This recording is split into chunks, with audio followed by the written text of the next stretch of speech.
Hello.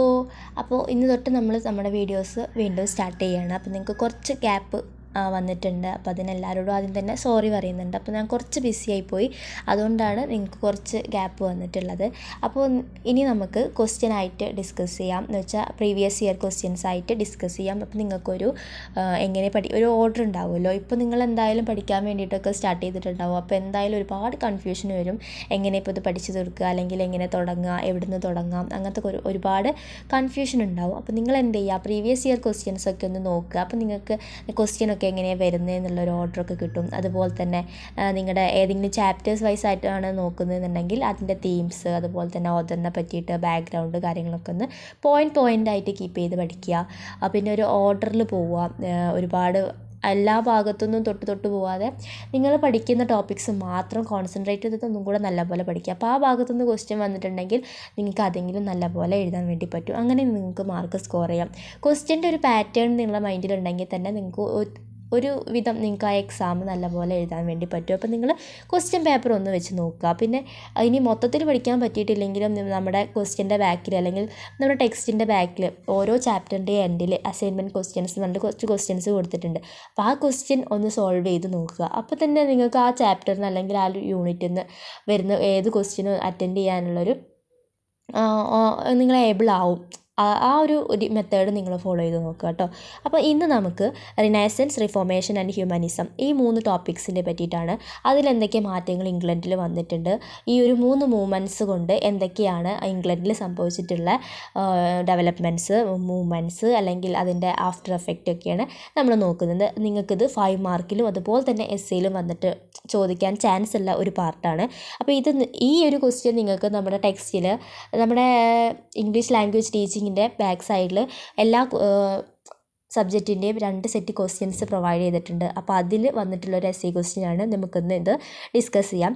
വളരെ സിമ്പിളായിട്ടുള്ള points ആക്കിയിട്ടാണ് ഞാനിതിൻ്റെ ആൻസർ നിങ്ങൾക്ക് സ്ക്രീനിൽ കാണിക്കുന്നത്. അപ്പോൾ നിങ്ങൾക്കിത് ജസ്റ്റ് വായിച്ച് നോക്കിയാൽ തന്നെ മതിയാവും. ഞാൻ എന്തായാലും വായിച്ച് എക്സ്പ്ലെയിൻ ചെയ്ത് വലിച്ചു നീട്ടി വീഡിയോ ഒരുപാട് ലാഗ് ആക്കുന്നില്ല. ഇനി കുറച്ച് ദിവസമല്ലേ എക്സാമിനുള്ളൂ. അപ്പോൾ നിങ്ങൾ എന്ത് ചെയ്യുക, ഈ സ്ക്രീൻഷോട്ട് ചെയ്തിട്ടോ അല്ലെങ്കിൽ ഈ പോയിൻറ്റ്സ് എഴുതിയെടുത്തിട്ട് പഠിക്കുന്നത് ഒന്നുകൂടെ എഫക്റ്റീവ് ആവും. അപ്പോൾ നിങ്ങൾ എഴുതിയെടുക്കാൻ തന്നെ നോക്കുക കേട്ടോ. അപ്പോൾ ഏത് ക്വസ്റ്റ്യൻ നമ്മൾ ആദ്യം അറ്റൻഡ് ചെയ്യുമ്പോഴും നിങ്ങൾ എന്ത് ചെയ്യുക, ആദ്യം ഒരു ഇൻട്രൊഡക്ഷൻ കൊടുക്കുക. അപ്പോൾ ഈ ഒരു ക്വസ്റ്റ്യൻ ആണെങ്കിൽ നമുക്കൊരു ഇൻട്രൊഡക്ഷൻ കൊടുക്കുക. അപ്പോൾ നമ്മുടെ ആൻസറിനൊരു സ്ട്രക്ചർ ഉണ്ടാവും. അപ്പോൾ നിങ്ങളുടെ ക്വസ്റ്റ്യനിൽ തന്നെ പറഞ്ഞിട്ടുണ്ട് നിങ്ങൾക്ക് എത്ര മാർക്കിനാണ് അത് എത്ര പേജ് എഴുതണമെന്നുണ്ട്. അപ്പോൾ ആ ഒരു ഗൈഡ് ലൈൻ കീപ്പ് ചെയ്തിട്ട് തന്നെ നിങ്ങൾ ആൻസർ എഴുതാം കേട്ടോ. അത്ര തന്നെ എഴുതിയാൽ മതിയാവും, പക്ഷേ അതിൽ നിങ്ങളെ പോയിൻറ്റ്സ് ഇൻക്ലൂഡ് ചെയ്യണം. അപ്പോൾ ഈ പോയിൻറ്റ്സ് അതിനാണ് ഞാനിങ്ങനെ പോയിൻറ്റ് വൈസ് ആയിട്ട് കൊടുത്തിട്ടുള്ളത്. അപ്പോൾ നിങ്ങൾക്ക് ആ പോയിൻറ്റ്സ് തന്നെ ഇൻക്ലൂഡ് ചെയ്ത് കൊടുക്കാം. ജസ്റ്റ് അതൊന്ന് അണ്ടർലൈൻ ചെയ്യുക അല്ലെങ്കിൽ ബോൾഡ് ചെയ്തിട്ടുണ്ടെങ്കിൽ നമ്മുടെ എക്സാം പേപ്പർ നോക്കുന്നവർക്ക് ആ ഒരു പോയിൻറ്റ്സ് വേഗം ക്യാച്ച് ചെയ്യാൻ വേണ്ടി പറ്റും. അപ്പോൾ ഇതിൻ്റെ ആൻസർ നിങ്ങൾക്ക് നോക്കുകയാണെങ്കിൽ ഫസ്റ്റ് ഒരു ഇൻട്രൊഡക്ഷൻ കൊടുത്ത് നോക്കാം. അപ്പോൾ ഇൻട്രൊഡക്ഷൻ പാർട്ടിൽ The Renaissance, Reformation, Humanism were 3 major intellectual movements that transformed England. ഇംഗ്ലണ്ടിലെ ചേഞ്ച് ചെയ്തിട്ടുള്ള അല്ലെങ്കിൽ ട്രാൻസ്ഫോം ചെയ്യാൻ സഹായിച്ചിട്ടുള്ള 3 ഇൻ്റലക്ച്വൽ മൂവ്മെൻ്റ് ആണ് ഈ 3 ഏതൊക്കെ? Reformation, renaissance and humanism. Then the Renaissance revived classical learning arts. The Reformation brought religious reform and humanism emphasized education, individual potential. Then this movement changed England's political system, religion, society, culture and economy significantly. അപ്പോൾ എങ്ങനെ ഒരു introduction കൊടുക്കുക എന്നുള്ളൊരു ഊഹം കിട്ടിയിട്ടില്ലേ? അപ്പോൾ ഇനി ഇത് നിങ്ങൾക്ക് വേണമെങ്കിൽ എക്സ്പാൻഡ് ചെയ്തിട്ട് ഒരു പാരഗ്രാഫ് ആക്കിയിട്ട് കൊടുക്കുകയും ചെയ്യാം. അപ്പോൾ നിങ്ങളുടെ ആൻസർ എന്താ പെട്ടെന്ന് നിങ്ങൾക്ക് ഫില്ല് ചെയ്യാൻ വേണ്ടി പറ്റും വിത്ത് പോയിൻറ്റ്സ്. ഓക്കെ, അപ്പോൾ നിങ്ങൾക്ക് ഇനി ഇമ്പാക്ട്സ് എന്തൊക്കെയാണ് നോക്കാം. പൊളിറ്റിക്കൽ ഇമ്പാക്റ്റ്, സോഷ്യൽ ഇമ്പാക്റ്റ്, അതുപോലെ തന്നെ റിലീജിയസ് ആയിട്ടുള്ള ഇമ്പാക്ട്സ് ഒക്കെ ഞാൻ വേറെ പോയിൻറ്റ്സ് ആക്കിയിട്ട് കൊടുത്തിട്ടുണ്ട് കേട്ടോ. അപ്പോൾ ഫസ്റ്റ് നിങ്ങൾക്ക് പൊളിറ്റിക്കൽ ഇമ്പാക്റ്റ് ആണ് പറയുന്നത്. The renaissance encouraged secularism, reducing the church political power. ചർച്ചിൻ്റെ ആ ഒരു ഡൊമിനൻ്റ് പവറിൽ നിന്ന് നമ്മുടെ റിനൈസൻസ് ഇംഗ്ലണ്ടിനെ ഒരു സെക്യുലറിസത്തിലോട്ട് നയിക്കുന്നുണ്ട്. ചർച്ചിൻ്റെ പൊളിറ്റിക്കൽ പവറിനെ റെഡ്യൂസ് ചെയ്യുന്നുണ്ട്. Then the diplomatic relation and exploration expanded, leading to England global ഇൻഫ്ലുവൻസിലേക്ക് നയിക്കുന്നുണ്ട്. Diplomatic and relations and exploration expanded. Then the queen Elizabeth rule promoted renaissance ideals in governance, balancing religion and monarchy. റിലീജിയനെയും അതുപോലെ തന്നെ മൊണാർക്കിയും balance ചെയ്ത് കൊണ്ടുപോകുന്നുണ്ട് queen എലിസബത്തിൻ്റെ റൂളിൽ. അപ്പോൾ ഇതൊക്കെയാണ് നിങ്ങളുടെ മേജറായിട്ടുള്ള point. Then the concept of constitutional monarchy grew reducing absolute royal power ചർച്ചിൻ്റെ പവർ അല്ലെങ്കിൽ റിലീജിയസ് പവർ ആയിരുന്നു അന്ന് മുന്നിട്ട് നിന്നിരുന്നത്. അതിനെ ഒന്ന് എന്താ പറയുക, ആ ഒരു കൺട്രോളിൽ നിന്ന് ഒന്ന് റെഡ്യൂസ് ചെയ്ത് കൊണ്ടുവരുന്നുണ്ട്. അതൊക്കെയാണ് നമ്മുടെ പൊളിറ്റിക്കൽ ഇമ്പാക്റ്റ് റിനൈസൻസിന് ഇംഗ്ലണ്ടിൽ റിനൈസൻസ് വന്നതോട് കൂടിയിട്ട് വന്നിട്ടുള്ള മാറ്റങ്ങളാണ് ഈ പറയുന്നത്. ഇപ്പോൾ ഈ പോയിൻറ്റ്സ് നിങ്ങൾക്ക് പഠിച്ചു വയ്ക്കുക കേട്ടോ. ഈ പോയിൻറ്റ്സ് കീപ്പ് ചെയ്ത് വെച്ചാൽ തന്നെ മതി, അല്ലാണ്ട് വാരി വലിച്ച് എഴുതാനൊന്നുമില്ല. ഈ പോയിൻറ്റ്സ് തന്നെ നിങ്ങളൊന്ന് മൈൻഡിൽ കീപ്പ് ചെയ്ത് അത് വെച്ചിട്ട് നിങ്ങൾ ആൻസർ ചെയ്യുക കേട്ടോ. പൊളിറ്റിക്കൽ ഇമ്പാക്റ്റ് നമ്മൾ എന്തൊക്കെയാണെന്ന് നോക്കി. ഇനി നമുക്ക് റിലീജിയസ് ഇമ്പാക്റ്റ് ഉണ്ട്, സോഷ്യൽ ആൻഡ് കൾച്ചറൽ ഇമ്പാക്റ്റ് ഉണ്ട്, എക്കണോമിക് ഇമ്പാക്റ്റ് ഉണ്ട്. അപ്പോൾ ഇതിൻ്റെ പോയിൻറ്റ്സ് ആയിട്ട് ഞാൻ കൊടുത്തിട്ടുണ്ട് സ്ക്രീനിൽ, നിങ്ങളത് എഴുതിയെടുത്ത് വായിച്ച് നോക്കുക കേട്ടോ. അപ്പോൾ ടോട്ടലായിട്ട് പറയുകയാണെന്നുണ്ടെങ്കിൽ റിനൈസൻസ് കൂടുതലായിട്ടും ആർട്ട് ഫീൽഡിലും അതുപോലെ തന്നെ നമ്മുടെ ലിറ്ററേച്ചർ ഫീൽഡിലൊക്കെയാണ് ഇൻഫ്ലുവൻസ് ചെയ്തിട്ടുള്ളത്. പ്രിൻറ്റിങ് പ്രസ്സൊക്കെ ഇൻട്രൊഡ്യൂസ് ചെയ്തു. അതുകൊണ്ട് തന്നെ നമ്മുടെ ഇംഗ്ലണ്ടിൻ്റെ ആ ഒരു ലിറ്ററസി ലെവൽ അല്ലെങ്കിൽ നോളജ് വളരെ ഫാസ്റ്റായിട്ട് സ്പ്രെഡ് ചെയ്തു. പിന്നെ വില്യം ഷേക്സ്പിയറും ക്രിസ്റ്റഫർ മാർലോയും ഒക്കെയാണ് ആ ഒരു ടൈമിൽ മുന്നിട്ട് നിന്നിരുന്ന നമ്മുടെ എഴുത്തുകാർ. അപ്പോൾ അവരവരുടെ റൈറ്റിംഗ് സ്റ്റൈലും അതുപോലെ തന്നെ അവരുടെ ആശയങ്ങളൊക്കെ ഫ്ലറിഷ് ചെയ്തു. പിന്നെ ആർക്കിടെക്ചറും and were influenced by classical Greek and Roman style. അങ്ങനെ ഒരുപാട് മൂവ്മെൻ്റ് അല്ലെങ്കിൽ ഒരുപാട് കാര്യങ്ങൾ ഉണ്ടായിട്ടുള്ള ഒരു മൂവ്മെൻ്റാണ് റിനൈസൻസ്. അപ്പോൾ നിങ്ങൾ ഈ പോയിൻറ്റ്സ് വെച്ചിട്ട് എസ്സേ ആയിട്ട് ഇലാബറേറ്റ് ചെയ്ത് എഴുതുക കേട്ടോ. ഇനി നമുക്ക് ഇമ്പാക്റ്റ് ഓഫ് റിഫോർമേഷൻ ആണ് നോക്കാനുള്ളത്. Reformation was a religious movement. അതൊരു റിലീജിയസ് മൂവ്മെൻ്റ് ആണ്. അപ്പോൾ it was led by Martin Luther. പിന്നെ റിഫോർമേഷൻ്റെ ടൈമിൽ കത്തോലിക് ഇൻഫ്ലുവൻസ് ഡിക്ലൈൻ ആവുകയും അതുപോലെ തന്നെ റൈസ് ഓഫ് പ്രൊട്ടസ്റ്റാനിസം, ആ ഒരു ടൈമിൽ പ്രൊട്ടസ്റ്റൻസ് ആണ് മുന്നിട്ട് നിന്നിരുന്നത്. അപ്പോൾ ഇതാണ് ഇമ്പോർട്ടൻ്റ് ആയിട്ട് നമുക്ക് ഒരു ഇൻട്രൊഡക്ഷൻ പോലെ റിഫോർമേഷനെ പറ്റി പറയാനുള്ളത്. ദെൻ മേജറായിട്ടുള്ള പോയിൻറ്റ്സ് എന്തൊക്കെയെന്ന് നോക്കാം.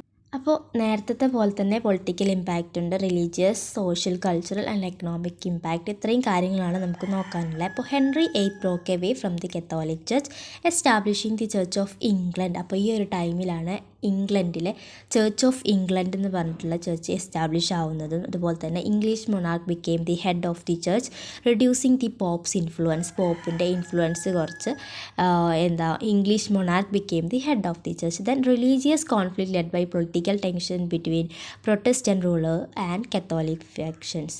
അപ്പോൾ ഇത്രയാണ് നമ്മുടെ പൊളിറ്റിക്കൽ ഇമ്പാക്റ്റ് ആയിട്ട് വരുന്നത്. റിലീജിയസ് ഇമ്പാക്റ്റ് നോക്കുകയാണെങ്കിൽ Protestantism became the dominant faith in the England. Protestant അവരുടെ ആധിപത്യം സ്ഥാപിക്കുകയാണുണ്ടായത് ഈ ഒരു പീരീഡിൽ.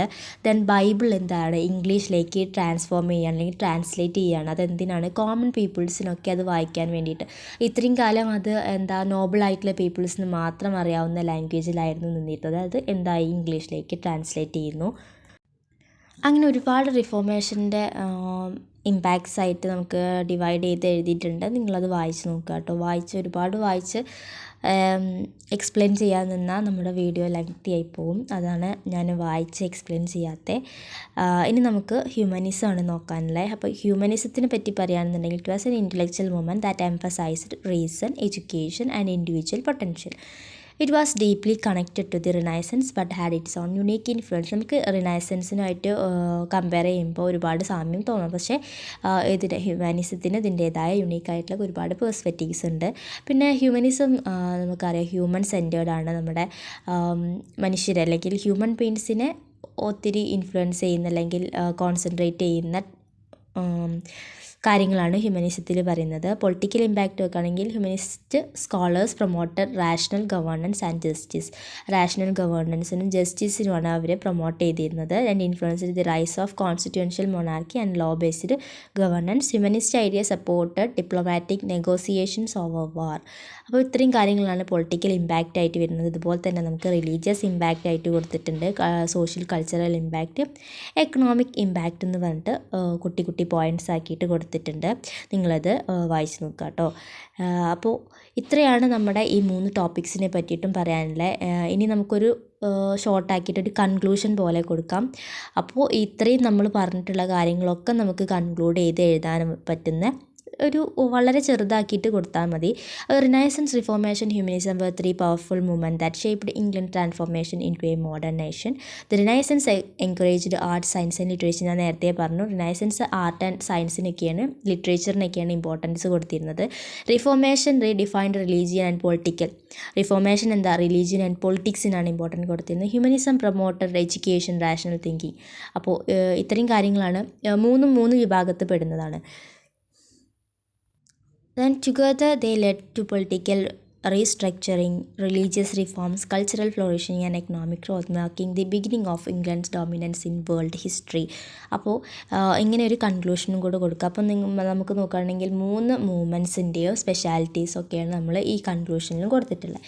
ഇനി അതിൻ്റെ താഴത്ത് നിങ്ങൾക്ക് കീ പോയിൻറ്റ്സ് ആക്കിയിട്ട് ഞാൻ കൊടുത്തിട്ടുണ്ട്. കീ പോയിൻറ്റ്സ് ആക്കിയെന്ന് വെച്ചാൽ ഇത്രയും പറഞ്ഞതിൻ്റെയൊക്കെ ഷോർട്ട് ഫോമായിട്ട് അത് നിങ്ങളൊരു പേജിൽ, ഇതെന്തായാലും മസ്റ്റായിട്ട് നിങ്ങളൊരു പേജിൽ എഴുതി വെക്കണം. അപ്പോൾ നിങ്ങൾക്ക് ഈ പോയിൻറ്റ്സ് കീപ്പ് ചെയ്ത് വെക്കാൻ പറ്റും കേട്ടോ, മൈൻഡിൽ കീപ്പ് ചെയ്ത് വെക്കാൻ വേണ്ടി പറ്റും. പിന്നെ ഇത് നിങ്ങൾക്ക് എലാബറേറ്റ് ചെയ്ത് എഴുതിയ എസ്സേവും, നിങ്ങളൊരു എസ്സേ കംപ്ലീറ്റ് ആയിട്ടിരുന്ന് വായിച്ച് പഠിക്കുന്നതിലും നല്ലൊരു മെത്തേഡായിട്ട് എങ്ങനെയാണ് എനിക്ക് തോന്നിയിട്ടുള്ളത്. അപ്പോൾ ഇതാകുമ്പോൾ നിങ്ങൾക്ക് ആ ഒരു വേർഡ് നിങ്ങൾക്ക് എലാബറേറ്റ് ചെയ്ത് എസ്സേ സിമ്പിളായിട്ട് എഴുതാൻ വേണ്ടി പറ്റും. അപ്പോൾ ഇത്രയേ ഉള്ളൂ ഇന്നത്തെ വീഡിയോ. നിങ്ങൾക്ക് ഇഷ്ടപ്പെട്ടിട്ടുണ്ടെങ്കിൽ ലൈക്ക് ചെയ്യുക, അതുപോലെ തന്നെ സബ്സ്ക്രൈബ് ചെയ്ത് സപ്പോർട്ട് ചെയ്യുക കേട്ടോ.